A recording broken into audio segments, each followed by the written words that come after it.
आज मैं आपको स्वर्ग और नरक की एक बूढ़ी माँ और यमराज की कहानी सुनाती हूँ।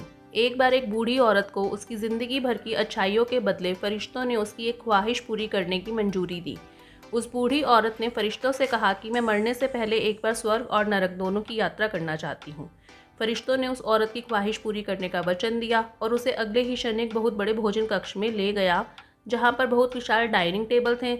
उन पर बहुत ज़्यादा स्वादिष्ट दिखने वाले भोजन रखे हुए थे, मगर उस टेबल के चारों तरफ बैठे लोग बहुत ज़्यादा मायूस, भूखे और दुखी लग रहे थे। उस औरत ने देखा कि उन सभी लोगों के हाथों पर कोहनी तक लंबी लंबी चम्मच बंधी हुई है।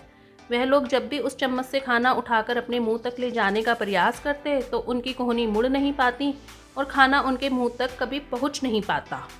बूढ़ी औरत ने फरिश्तों से पूछा, यह नरक है? फरिश्तों ने कहा, हाँ। औरत ने तुरंत कहा, मुझे यहाँ से दूर ले चलो, और अगले ही क्षण उस बूढ़ी औरत को एक भोजन कक्ष में लाया गया। उसी भोजन कक्ष में, जहाँ पर बड़े बड़े डाइनिंग टेबल थे, बहुत स्वादिष्ट दिखने वाले भोजन थे, मगर इस बार डाइनिंग टेबल के चारों तरफ बैठे लोग खुश थे, हंस रहे थे और उनके चेहरों पर संतुष्टि थी।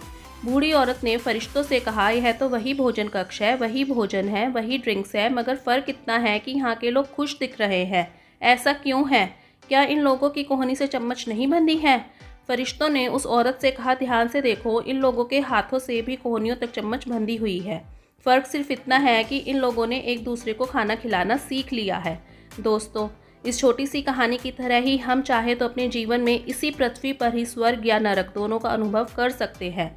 अगर हमें स्वर्ग का अनुभव करना है तो हमें पहले दूसरों के बारे में सोचना होगा, दूसरों को खिलाना होगा, दूसरों की मदद करनी होगी। चॉइस हमारी है। धन्यवाद। ऐसी ही और कहानियों के लिए चैनल को सब्सक्राइब करें।